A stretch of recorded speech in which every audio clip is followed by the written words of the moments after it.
A very good evening to all our viewers. You're watching Primetime News on TV1. For the News First team, I'm Yuki Pasha, along with our sign language interpreter Tharka Gabriel via Zoom. Let's start off with a look at tonight's headlines. News First headlines. Main sponsor. Valuable Finance, best finance company.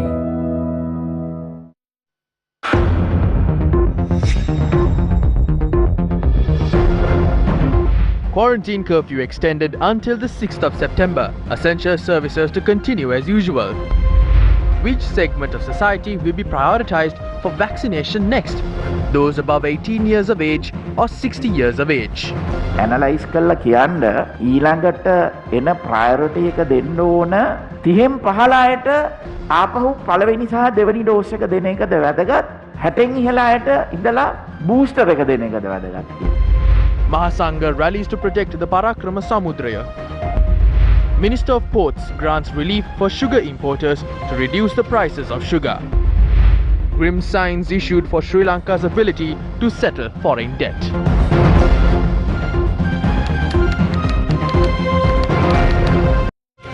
News First headlines. Main sponsor. Valuable Finance, best finance company. Starting off with your top story for tonight, the quarantine curfew, which is currently in effect, has been extended until 4 a.m. on Monday, the 6th of September. The decision was made during a special COVID-19 committee meeting headed by President Gotabaya Rajapaksa. දැන් අපි එන්නතේ first dose එක 100%ක්ම වගේ දීලා. දැන් second dose එකෙත් අපි 150%. The first dose of the vaccine has been administered to almost everyone in the target population. The progress of administering the second dose is around 56%. By the 31st, we can improve it to around 85%. But if this situation persists even after another 2 weeks, we would need to draw plans to face this in a realistic manner. Doctors will need to be appointed into committees and a study will have to be conducted on what measures we can adopt. Once the second dose was administered, we decided to vaccinate those below the age of 30. Analyze and tell me from a medical viewpoint if priority should be given to fully vaccinating those below the age of 30 or administering a booster shot to those above 60. priority එක දෙන්න ඕන 30න් 15 අයට ආපහු පළවෙනි සහ දෙවෙනි dose එක දෙන එකද වැදගත් 60න් ඉහළ අයට ඉඳලා බූස්ටර් එක දෙන එකද වැදගත් කියලා. තාම WHO එකේ නම් බූස්ටර් එක දෙන එක රෙකමන්ඩ් කරලා නැහැ. මේ එක එක රටවල් වල දුන්නාට මේකේ The WHO has not recommended a booster shot for now, although it is being done in other countries. There are two factors to consider. Variants emerge when a virus load exists in the community. In order to reduce the virus load, a wider coverage is required. Booster shots should be given if immunity rates reduce. When observing data, immunity begins reducing after 5 to 6 months. Even other countries have administered boosters to those in high-risk groups and ones who expose themselves to the virus. When we asked the WHO even last week, they claimed there was no recommendation to administer a booster until those above 18 are fully vaccinated. When we receive the 8 million in September, all those above 18 can be inoculated. If there are doses left, we can use them as booster shots. Even the Pfizer dose we will receive in September can be used as a booster later on. In October, we can definitely inoculate the people with booster doses, especially since 6 months would lapse by then. ඒතර October මාසේ අනිවාර්යයෙන්ම booster එක ගන්න පුළුවන්. මොකද ඒතර මාස 6 සාමාන්‍යයෙන් පහුවෙලා. දැන් සර් මේ සර් දකින්න නැති CNN program එකක් ගියා දැන් දවස් 3කට ඉස්සෙල්ලා. Sir, you might have seen a program on CNN regarding the situation in Israel. According to reports from Israel, 70% above 12 years have been fully vaccinated with only the Pfizer vaccine. Pfizer is regarded as a vaccine with a high efficacy, but another wave of COVID-19 infections has hit Israel. Even the world accepts Israel has been in the forefront of vaccinating its people. Therefore, like you said, a study is required. If not, we will have to continue extending the quarantine curfew. But we need to understand this matter in depth. මොකක්ද අභ්‍යන්තරය ඇත්තටම තියෙන්නේ කියලා කියන එක sir. අපි හොයාගන්න ඕන lockdown එකක් හයිබ්‍රිඩ් ලොක්ඩවුන් ක්‍රමයක්.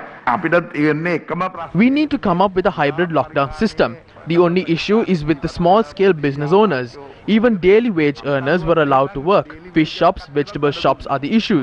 Even trishaw drivers have been given space to operate. ට්‍රයිෂෝ කට්ටියටත් සෑහෙන අපි මේ අවසර දීලා තියෙනවා පොඩි පොඩි ඒවට ඒ කට්ටියටත් කොහොමද ලෙවල් ටික කොහොමද? එළවලු ටික සර් දැනට තියෙන්නේ මේ දවස් දෙකක් විතරක් මේ Since economic centers are only open for 2 days, what we can do is get them through divisional secretaries and deliver them. A bag of dry rations including rice, flour and sugar can be delivered to homes through the Bell solution of Satosa. The ration pack, which can be delivered to homes at a cost of 1,998, will cost 2,600 if purchased physically at shops. However, not a great number of orders are placed, maybe 5,000. The people have stockpiled a lot of goods by now. Even if a mobile vendor goes from home to home, they will not be able to do much business. එහෙන භාණ්ඩ ප්‍රමාණයක් රැස් කරගෙන තියාගෙන ඉන්නවා දැනට. ඉතින් අර ගෙන්ගෙට ගියත් ඒ යන එක්කෙනාට වෙළඳාමක් නැහැ ප්‍රමාණවත්. මේ අනුව මෙම කාල සීමා Essential services including agriculture and exports will continue throughout the extended curfew period as usual. Those engaged in such services will be allowed to travel to work as usual. අවසර ලබා දීලා තිබෙනවා. The Association of Medical Specialists in a statement said the country's number of daily COVID-19 cases and deaths fall into the highest bracket in the world. AMS said, quote, "Our healthcare delivery system is on the verge." The Association of Medical Specialists in a statement said the country's number of daily COVID-19 cases and deaths fall into the highest bracket in the world. AMS said, quote, "Our healthcare delivery system is on the verge of collapse due to rising inflow of very sick or oxygen-dependent patients and ever-increasing number of healthcare workers falling prey to COVID-19. While appreciating all the measures taken by the President and the government, the statement reads, quote, "It is quite disheartening to observe that the current lockdown during the worst part of the pandemic has not reached the expected levels as observed by us and many other parties." End quote. The statement went on to note that an ineffective lockdown will invariably fail to achieve the expected outcome of reduction of death rates and dangerous overcrowding of hospitals in spite of associated economic losses. With the COVID-19 deaths confirmed today, total COVID-19 fatalities in Sri Lanka went past 8,000. The Director General of Health Services confirmed 214 COVID-19 deaths today, the highest number of daily COVID-19 deaths reported thus far. According to the latest statistics, Sri Lanka's total COVID-19 deaths stand at 8,371. The Department of Government Information said the COVID-19 deaths reported today have been confirmed for Thursday, the 26th of August 2021. Do not remove your face mask in crowded places since the Delta variant is spreading rapidly. So even if you remove your mask to drink a cup of tea or eat a biscuit, you could get infected if a patient is nearby. So always keep your mask on and maintain a 1 meter distance. We have to ensure our own safety. Although the State Minister of COVID Disease Control expressed her concern in that manner, another public representative of the government, SB Disanayake, yesterday claimed COVID-19 should not be feared. However, SB Disanayake issued a clarification on the matter today. I have drawn flack over a recent newspaper interview I did. I prefer such criticism, but my request from media personnel, media organizations and politicians is to refrain from instilling an unnecessary fear among the people. That too could lead to more deaths. 6,000 of the most senior professors in the country have come together to release a petition on COVID-19. Through it, they urge masses to stay safe but not to fear the virus and instill fear in the hearts and minds of the people. They have especially noted to decide against imposing lockdowns. They claim decisions such as imposing lockdowns would lead to a higher suicide rate and create mental stress among the younger population of countries. I am of the opinion that we need to take all action required to curtail the spread of the virus. The President has prioritized the vaccination drive. I want to thank everyone who criticized my opinion yesterday.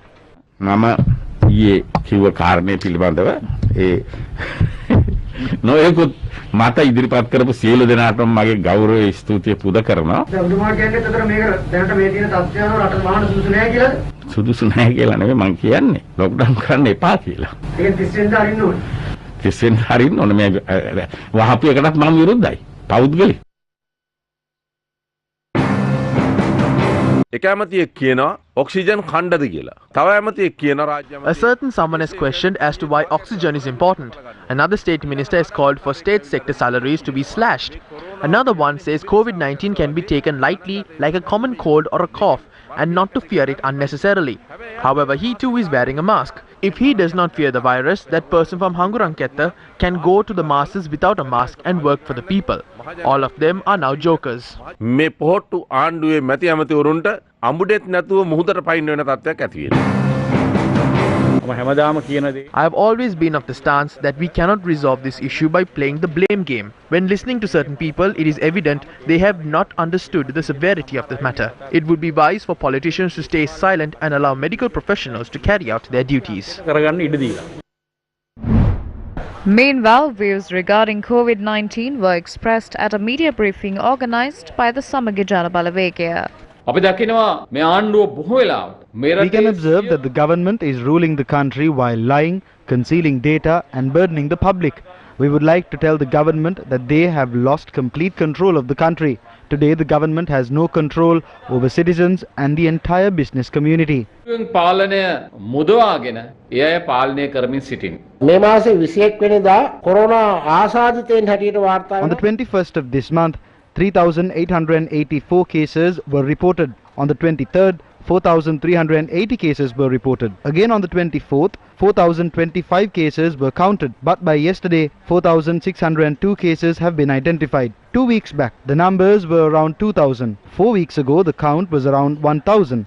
What is happening here? We cannot accept these reports. They are numbers that are edited and presented according to a certain standard. Can't the government understand that the situation has backfired if the case number increases with reports like this? Our country is in grave danger. There is a large number of cases in homes, villages still unidentified, since PCR and antigen tests were not carried out enough. What is the government doing if the real number of cases is increasing, even if false numbers are being published? We were in the top 10 countries with the highest number of COVID-19 deaths a few weeks ago. The WHO says that the number of COVID-19 cases has risen by 40%. We would like to advise the government, who boasts about the vaccination drive, that Sri Lanka is not far from coming right below the states with the highest death tolls in the world, like Timor-Leste and Maldives.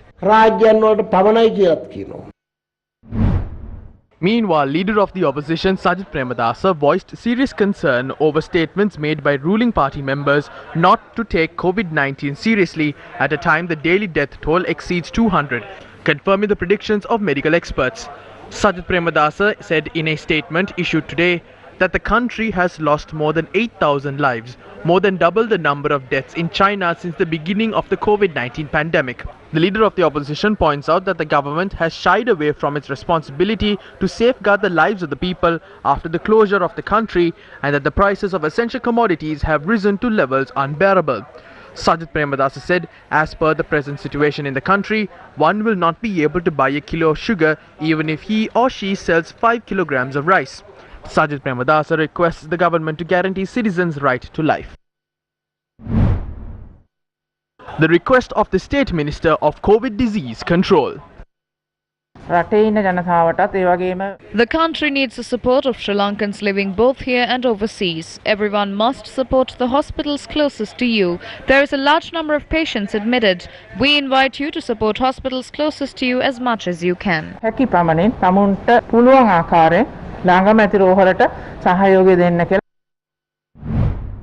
The distribution of the 2,000 rupee allowance to families who have lost their livelihoods owing to the pandemic took place in several locations today as well. 150 families in Norwood were given the 2,000 rupee allowance at the new Valigama Grama Sevan Divisional Secretariat. The 2,000 rupee allowance was given to families in Veerachandamalai in Galaha and to selected families in Kopai, Jaffna. The 2,000 rupee allowance was distributed for the first time in Pasbage, Navala today. The government has taken steps to provide the 2,000 rupee allowance to families who do not receive allowances from the state. Tamil Nadu Chief Minister M.K. Stalin has announced that a 317 billion Indian rupee plan will be implemented to improve the living standards of Sri Lankans who have come to Tamil Nadu as refugees. From this point onwards, we will provide 1,500 rupees to a breadwinner of a family, 1,000 rupees to others and 500 rupees for each child. We will also provide a gas cooker and the gas supply for it. These will be given free of charge. We have already allocated 400 rupees each to buy 5 gas cylinders. All this time we provided 20 kilos of rice at a concessionary rate of 50 cents per kilo for the Tamil Sri Lankans who are living in our refugee camps. But from today, we will provide it free of charge. Let's now toss over to a short commercial break. Do stay with News First. We will be right back. Valuable Finance, best finance company. Welcome back to the news. Who gains a 100 rupee benefit from every kilogram of sugar? The Organization to Protect Consumer Rights raised concerns over these claims.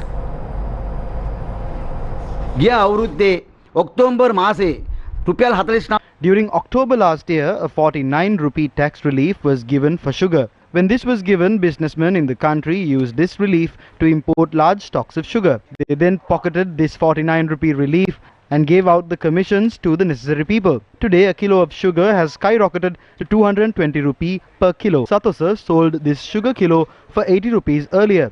Even the State Minister for Consumer Rights recently said that these businessmen are gaining a 100 rupee profit from just 1 kilo of sugar. But he doesn't have the backbone to reveal the people who gain this 100 rupee profit. Not only on the price, but there is also a serious concern on the standard of sugar in the market. Look at this. This sugar looks like crystals. People find it difficult to consume. Co-Cabinet spokesperson Ramesh Pathirana earlier claimed that there are enough stocks of sugar for 6 months in the country. Where are these stocks? If you are brave enough to seal off these stocks, just like you sealed off the paddy stocks. We are aware of the discussion which happened at the Ministry of Finance today.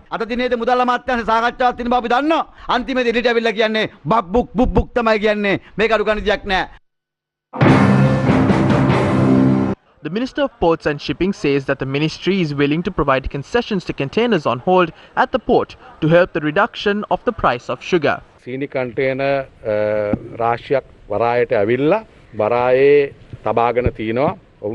There are many containers with sugar at the port. With them on hold, the rupee has depreciated against the dollar. Importers are facing problems. Late fees are hiking daily. We told sugar importers that we cannot sell sugar. We will release the port fees, but all of it must be given to Satosa. The key to the sugar storage must be given to the Ministry of Ports and Shipping, the Ministry of Trade and to Satosa. These three entities will deliver the sugar to Satosa. Although the port will incur loss, I made this decision to reduce the prices of sugar.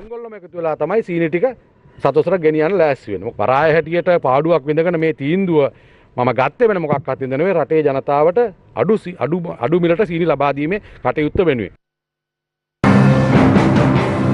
Sugar stocks sufficient for a year were imported to the country after the government reduced the import tax per kilogram to 25 cents. The Committee on Public Accounts, or COPA, said the loss to the state from the sugar scam is around 15 billion rupees. However, it is reported that the Ports Ministry is to grant concessions to the importers. Therefore, how would it benefit the consumers? Sugar prices have skyrocketed. I must responsibly state that we will discuss with the President, the government and the Finance Ministry to grant relief to the people by next week, considering the rise in sugar prices.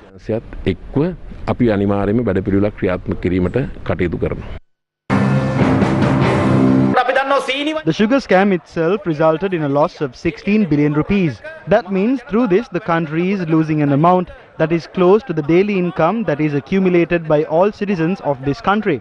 Many corruptions are taking place within the government. If we can avoid these corrupt activities, our country could have even afforded to impose a lockdown for 2 to 3 months while providing relief to the people. The lockdown has caused the 10 rupee increase in a loaf of bread. We urge the minister to lead us by example, take the 2000 rupee allowance and show us the way to maintain a family using it for 10 days.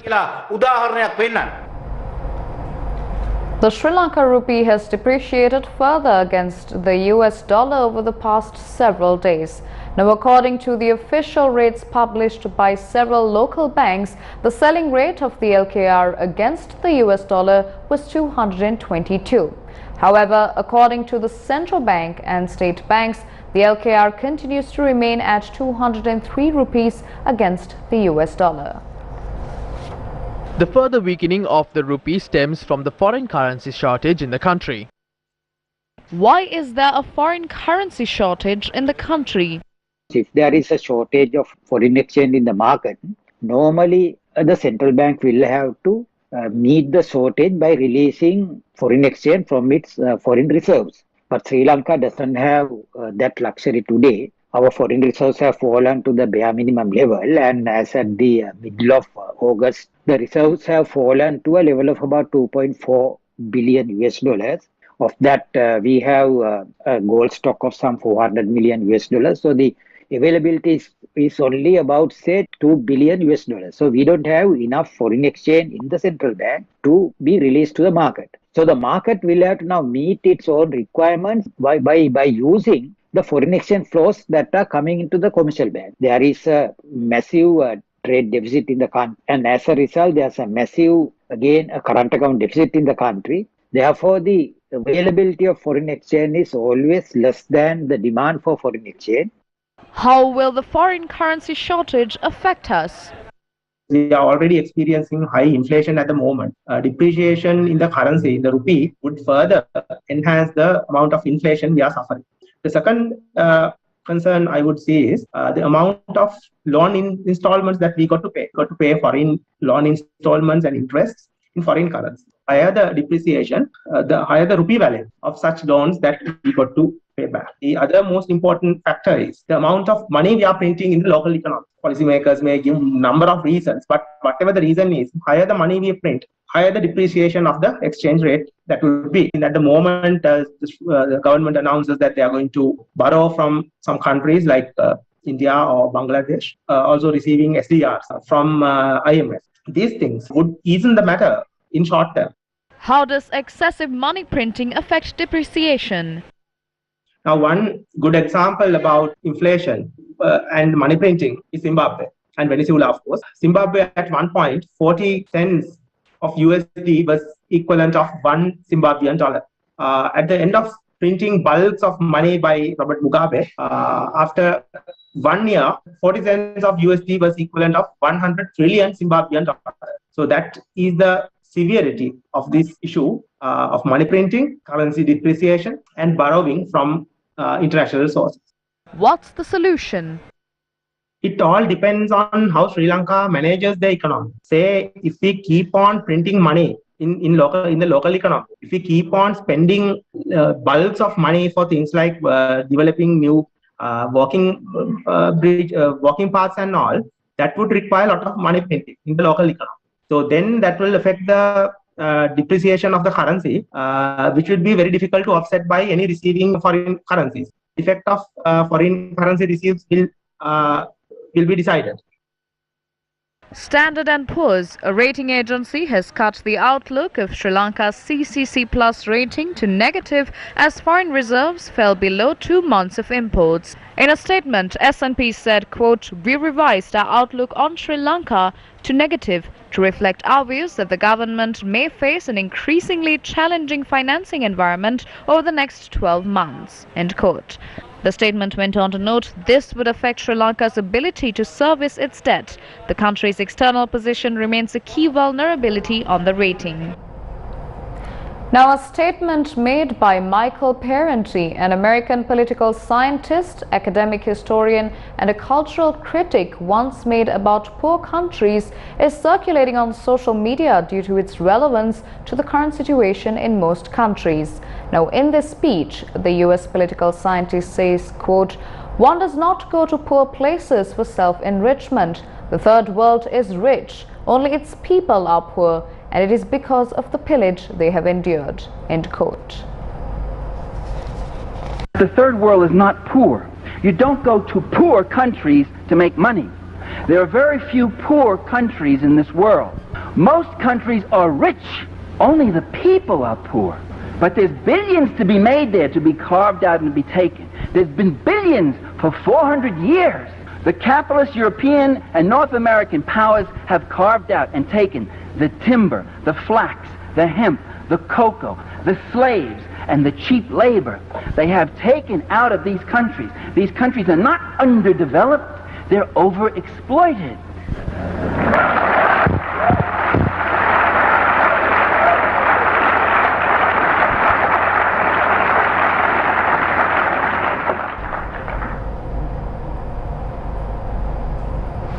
It has been over 2 months since the Express Pearl caught fire and eventually sank into the seas. But what happened to the compensation claim? 21st of May 2021, Singapore flagged container ship Express Pearl catches fire off the coast of Sri Lanka. 2nd June 2021, after days of being engulfed in flames, the ship sinks into the sea not far from the Colombo harbour. 14th June 2021, Sri Lanka files a claim seeking $40 million to compensate for the environmental damages caused by the ship's sinking. 12th July 2021, Express feeders, operators of the container ship Express Pearl, made an initial payment of $3.6 million to the Sri Lankan government. What is the status today? Sri Lanka is yet to receive the remaining compensation. Reports suggest local agencies have forwarded the necessary documentation to the Attorney General's department. Yet, why is there a delay in seeking full compensation? The shipwreck itself poses a threat, and yet there is no operation to remove the wreck. While other nations that have faced similar disasters have managed to secure even billions of dollars in compensation, what has Sri Lanka received so far? The people are watching.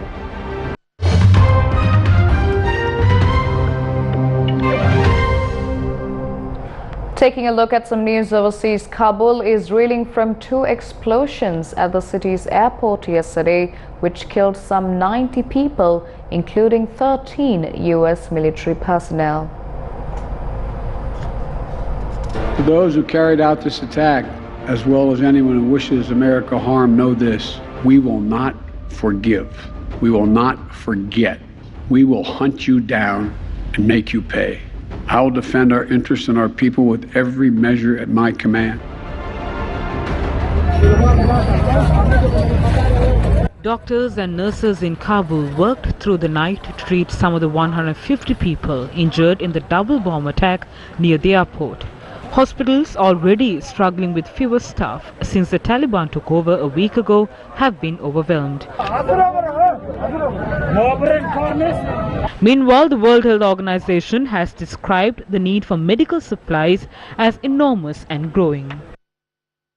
Meanwhile, Turkish president says his government is in direct talks with the Taliban about helping run Kabul airport after the departure of international forces at the end of this month. President suggested that the group is open to Turkey running the airport, but crucially with the Taliban in charge of its security. The UK has entered the last stages of its evacuation operations at the Kabul airport. The US will, however, stay until the 31st of August if required. However, Spain, Germany, France and Australia have ended the evacuation process. In the 1980s, Afghan guerrilla fighter called Mujahideen battled the Soviet military for 9 years. In 1989, the Soviet military pulled out of Afghanistan. By 1992, a full-blown civil war broke out in Afghanistan with tribal leaders fighting for power. In 1994, a militia called Taliban gained traction. According to the 2009 UN report, chaotic situation in the war-torn nation. With the decision made by US President Joe Biden to withdraw US troops that invaded Afghanistan after the 9/11 attacks, the Taliban dominance in the country grew day by day. With the terrorist group claiming the capital Kabul, many Afghans began fleeing the country to safe locations. Meanwhile, US Vice President Kamala Harris has said that the United States will welcome competition and does not seek conflict with Beijing, but will speak up on issues like maritime disputes in the South China Sea as she concluded a trip to Southeast Asia. In visits to Singapore and Vietnam, Harris charged China with bullying its neighbors in the region, triggering sharp rebuffs from Beijing, which accused the US of meddling in regional affairs and disrupting the peace. Harris said in a news conference in Vietnam yesterday, and I quote, "We welcome stiff competition. We do not seek conflict, but on issues such as South China Sea, we are going to speak up," end quote. Harris's 7-day trip to Singapore and Vietnam is part of a broader US strategy to take on China globally. Her visit, however, was eclipsed by the deadly events in Afghanistan and the ongoing withdrawal of US troops. In more news overseas, New Zealand's Prime Minister Jacinda Ardern eased the tough nationwide lockdown measures on Friday, although businesses and schools will still be closed and its biggest city, Auckland, will remain shut for longer. Jacinda Ardern said all of New Zealand, except Auckland and Northland, will move one step lower to alert level 3 from Tuesday the 31st of August. Under level 3, businesses can operate for click and collect or contactless services. Bars and restaurants remain shut except for takeaways. Public ventures remain closed, while crowds at weddings and funerals are limited to 10 people. Auckland and neighbouring Northland will remain in full level 4 lockdown, possibly for another 2 weeks.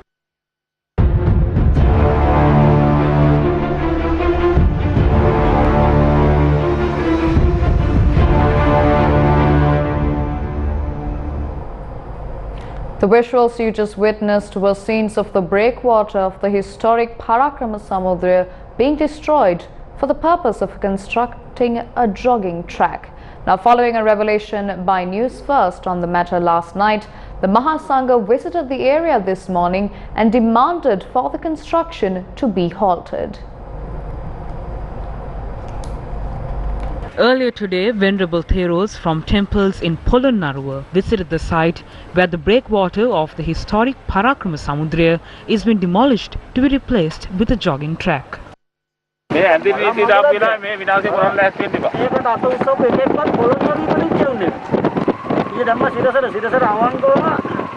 None of the people who approved this are from Polonnaruwa.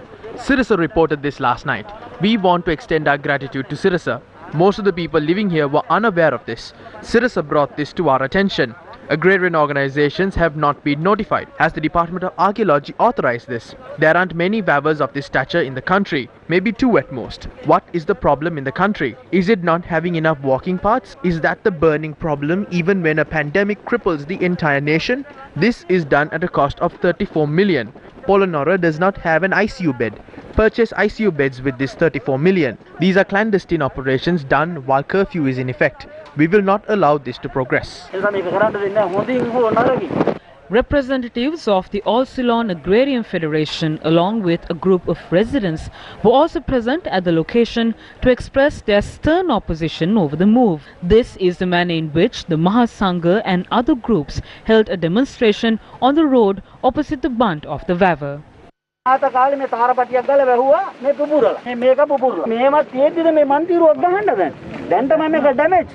Although the theros had travelled to the location after giving prior notice for the irrigation engineer and the director of irrigation for the Polonnaruwa district to arrive at the location, the duo visited the area 45 minutes later.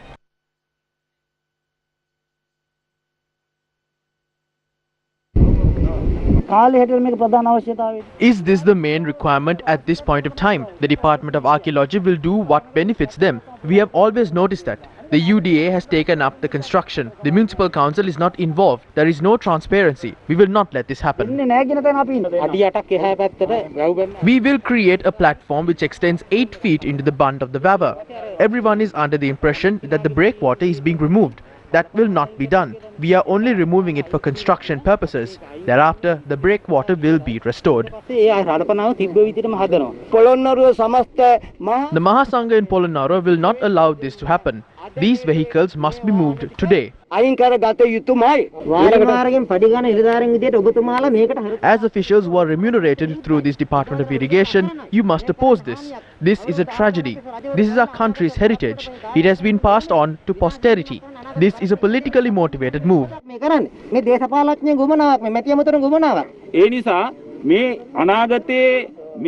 If the country is to develop, you cannot agree with everything the politicians do. It is pointless if you live for a century if you are a slave. Try to live one day as a lion.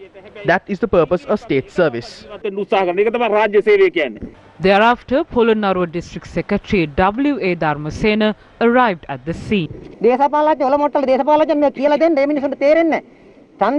Teach uneducated politicians. They did not publish destroying the bund of the Parakrama Samudraya as an election promise. Neither the President nor the Prime Minister revealed this during elections. We will not allow it. Try and see. We will disregard everyone, including politicians. Do not fulfill the agendas of politicians. Do not become a cat's paw to international figures. Work for the betterment of our countrymen. They are only appointed for 5 years. We cannot betray the heritage of the country. The organization to preserve the Parakrama Samudraya will be formed from today. අදින් පස්සේ පරාක්‍රම සමුද්‍ර ව්‍යාපාර සුරකීමේ සංවිධානය බිහි වෙනවා. ඒක සම්බන්ධ විරෝධතාවක් තිබුණා කතා බහ කරලා අපි තීන්දුවක් ගන්නවා. ඒක තමයි සමන් දෙන්න ආවේ. ඒක නිසා මේ මං හිතන්නේ අපි ගැටුමක් ඇති ගන්න ඕනේ කියලා. හොඳයි හැමෝටම එහෙනම් අපිට අවසර දෙන්න. The crowd dispersed after an assurance was given to the Venerable Theros that the construction would be temporarily suspended and the backhoe used in the construction would be moved away from the area. Why was approval granted for a project posing an imminent threat to the historic Parakrama Samudraya? The irrigation engineer in charge of the Parakrama Samudraya elaborated further. As far as the reservoir is concerned, it is utilized for agricultural activities, obtaining drinking water and for fishing purposes. However, when we progress with the world, relieving one's stress and calming one's mind and tourism can be achieved through a reservoir. If we are confined to a conventional method, we will be unable to develop with the world. This will not be constructed specifically for exercises. This is a requirement which should have been fulfilled a long time ago. I wish to know the harm which will be caused by these boulders being moved 6 feet into the reservoir. If a jogging track is indeed required, as per the sentiments expressed by the irrigation engineer in charge of the Parakrama Samudraya, 2 such jogging tracks are available in close proximity to the Vava even now. This particular jogging track, which has been completed on the 14th of August 2008, is currently in a satisfactory condition. This is the other track. Both jogging tracks are situated a mere 500 meters away from the location where the proposed jogging track is to be constructed. A discussion regarding this was also held at the Polonnaruwa District Secretariat. No one needs to harm the bund, but once this is constructed and being used, people will realize its value. We are evening out the terrain, not moving the boulder. This is not a rushed project. This has been proposed for a number of years. Funds are yet to be allocated for the project, so the location is now being cleared. That is what is happening.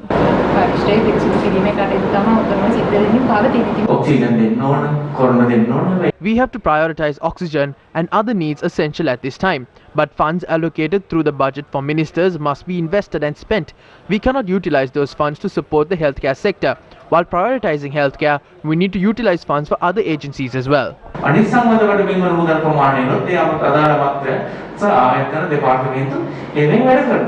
The Urban Development Authority bears the following opinion of the construction. The Urban Development Authority has handed over the project of constructing a jogging track spanning around 1.5 kilometers to the Department of Irrigation. It will be constructed on the bund of the Parakrama Samudraya.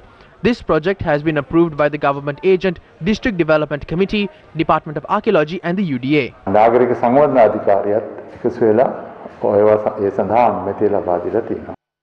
The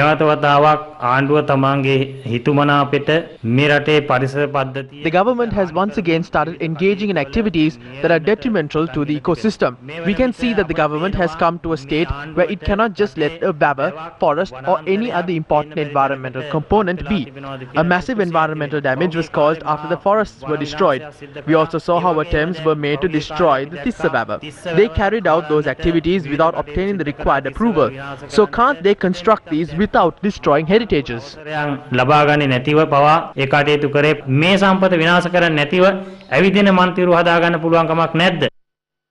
great King Parakrama said, "Do not release even a drop of rainwater to the sea without using it." Thereafter, the very great king oversaw the construction of the Parakrama Samudraya to realize his vision of utilizing each drop of water before it flows into the ocean. This mammoth body of water, which has nourished the fields of north-central Sri Lanka for centuries, was named the Parakrama Samudraya since it resembles the vastness of a great ocean. Demolishing the breakwater of a river which holds such a substantial body of water with aggressive water currents would inevitably damage the bunt of the river. The banks of any river preserves and holds in place the invaluable body of water it possesses. The breakwater too plays a vital role in ensuring the bunt of the river is held in place against aggressive currents. However, it is regrettable to note those who are in charge of preserving this masterpiece have failed to understand its timeless value. Should a jogging track be given precedence at the cost of a river which bears testament to Sri Lanka's ancient hydraulic heritage and has nourished the nation for centuries? And with that, it's a wrap of Primetime News on TV1. For more on these stories, you can log on to our website, which is www.newsfirst.lk. Take care and good night.